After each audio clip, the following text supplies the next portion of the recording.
Hello everyone. So our today's topic is all about how to insert the data from our GUI with tkinter form into MySQL database. Okay.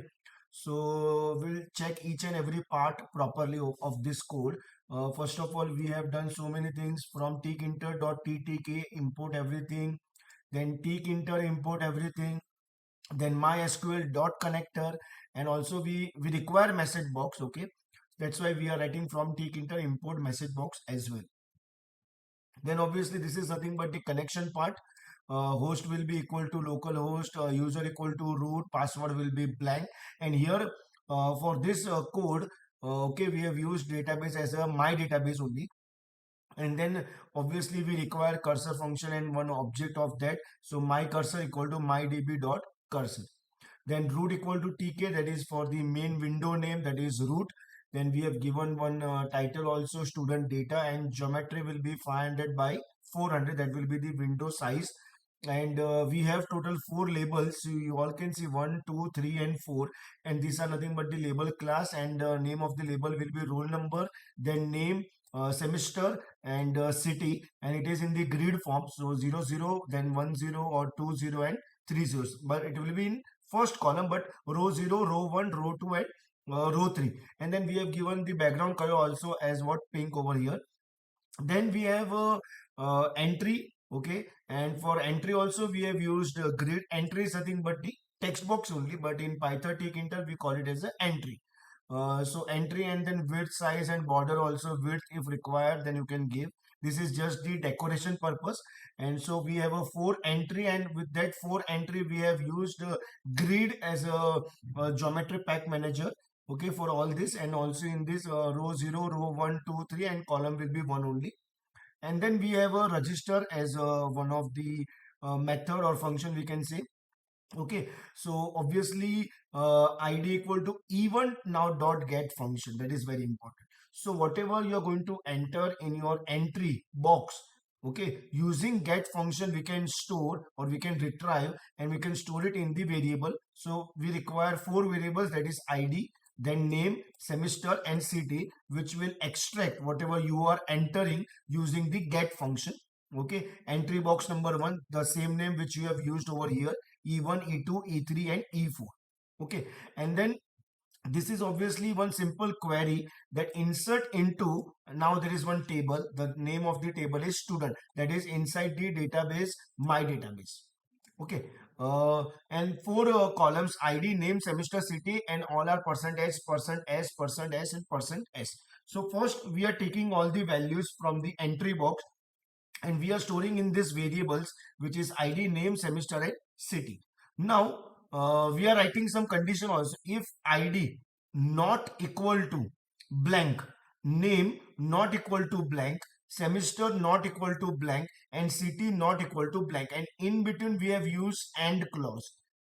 Okay, so if they are not blank, okay, all the 4 fields, then only you do one thing, that is nothing but what, value equal to.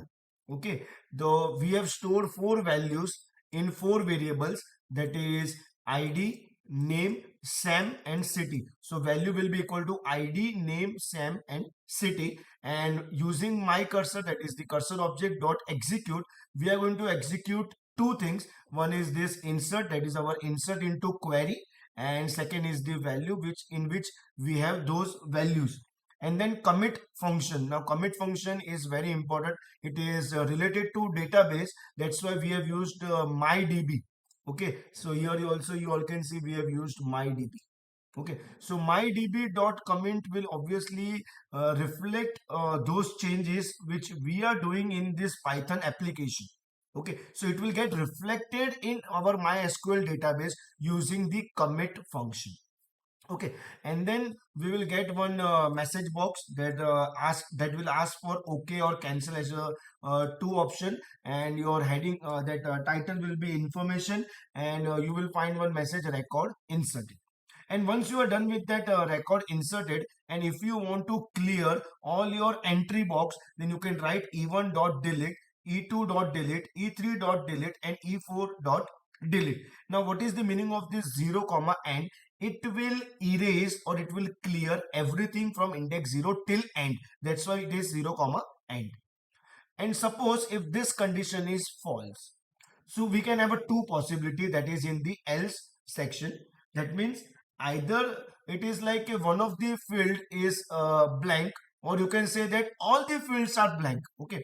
Suppose if all the fields are blank, then obviously one more message box will come like fill all the details. But if one of the entry box is blank, then some field are left blank. That message will come. Okay. And there is one more function which is nothing but the clear function. So we have total two buttons. One is the register button and second one is the clear button. So clear will erase or delete everything from the entry box. That's why it is even.delete. Same thing, same this four lines over here. Okay, and then at the end we have created two buttons, 1 and 2, and these two buttons are nothing but register and clear. Okay, and the command for this, that means calling which function, is register function, and this will call clear function. And at the end last line is the root dot main loop function. So now we will check all the possibilities also. Okay, control S and F5. Okay, so this is our actually form, you all can see. Okay, and suppose if I'm not entering anything right now, okay, and if I click on the register button, so you will get one message, fill all the details, okay, and cancel. And suppose if I fill only roll number, for example 45, okay, and then if I click on register button, some fields are left blank. Okay, and then suppose if we fill all the details, okay, or else suppose for example if I write roll number 45, name Dinesh, and if I click on clear, okay, it will clear everything. Okay, and now the last thing is if I fill everything and using the register button, the everything will get inserted into the database. So for example 45, or you can say that Dinesh, or you can say fifth semester, and any city, for example Mumbai only, let's say for example, and register, so record inserted. Okay, and it is automatically clearing all the entry box also. So we will close this, and we will close this output screen also. And in that XAMPP, okay, we have this my database. Okay, and under the my database we have this student also as one of the table, and that entry 45 Dinesh, fifth semester in Mumbai, it is here. See, you all can see it is here. So this is how you can insert your data from your Python application or GUI form into the MySQL database. Thank you everyone.